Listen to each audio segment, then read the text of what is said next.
Assalamualaikum warahmatullahi wabarakatuh. Perkenalkan nama saya Syafira Lauya dengan NIM 6322032 dari kelas 637A26.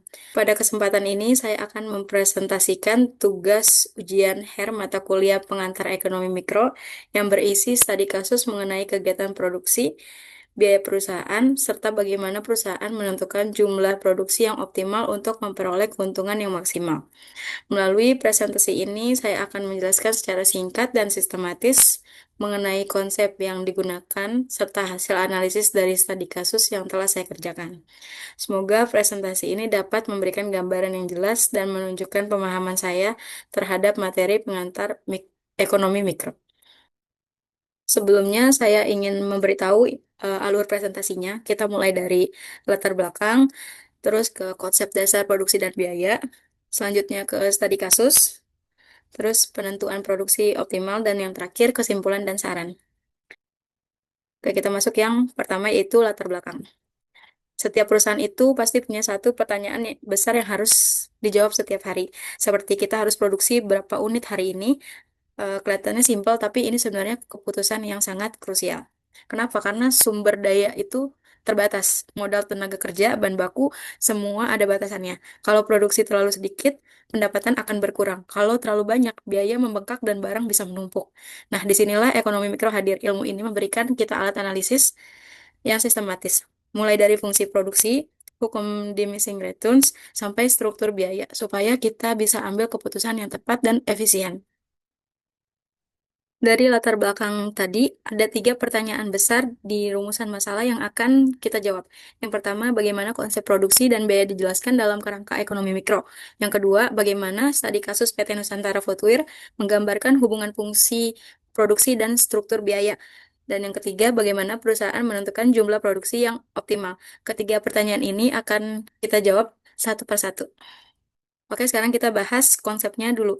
Produksi itu simpelnya adalah proses mengubah input menjadi output. Misalnya, bahan baku ditambah tenaga kerja, diproses menjadi hasilnya sepatu. Hubungan antara input dan output itu disebut sebagai fungsi produksi.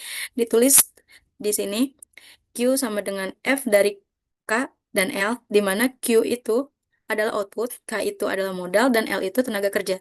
Ada dua kondisi yang perlu kita bedain. Di sini ada dua, jangka pendek dan jangka panjang. Jangka pendek minimal satu faktor produksi itu tetap, biasanya modal. Jadi perusahaan cuma bisa mengatur jumlah tenaga kerjanya. Dan disinilah berlaku hukum diminishing return. Makin banyak tenaga kerja ditambahkan, tambahan outputnya akan semakin kecil.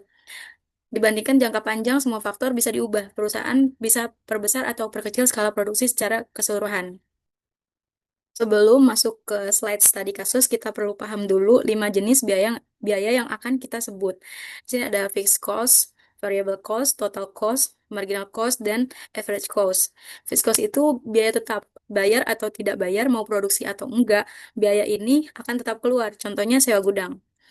Di variable cost, ini biaya variabel. Makin banyak produksi, makin besar juga biayanya. Contohnya bahan baku. Total cost gampang, ini tinggal FC tambah VC, yaitu total seluruh pengeluaran produksi pada tingkat output tertentu.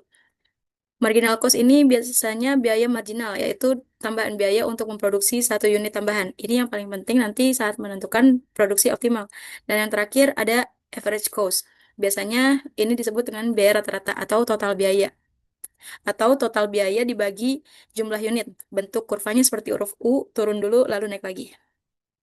Dan kita selanjutnya masuk ke slide studi kasus. Sekarang kita masuk ke bagian intinya, yaitu studi kasus. Perusahaan kita ini namanya PT Nusantara Footwear, produsen sepatu kasual di Jawa Tengah. Mereka punya satu fasilitas produksi yang tetap, seperti mesin, gudang, dan bisa fleksibel dalam jumlah tenaga kerjanya. Sekarang lihat di tabel sebelah kanan, di sini. Dengan satu tenaga kerja, outputnya 10 pasang. Ditambah jadi 2 orang, naik ke 25 pasang. Produk marginalnya 15, naik karena ada spesialisasi kerja.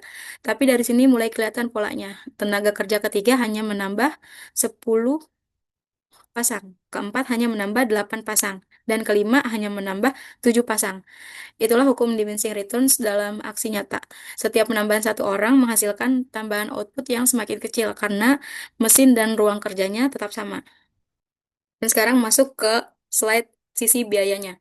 PT Nusantara Footwear punya biaya tetap yaitu 5 juta per bulan. Terdiri dari sewa gudang 2,5 juta, cicilan mesin 1,5 juta, dan gaji manajer 1 juta.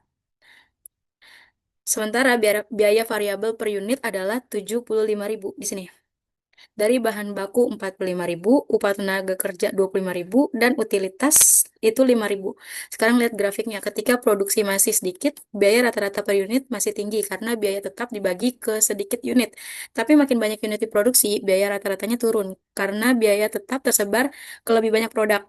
Inilah yang disebut dengan economies of scale dalam skala sederhana. Nah, jadi ini dia inti dari semua yang kita bahas, yaitu bagaimana menentukan berapa unit yang harus diproduksi.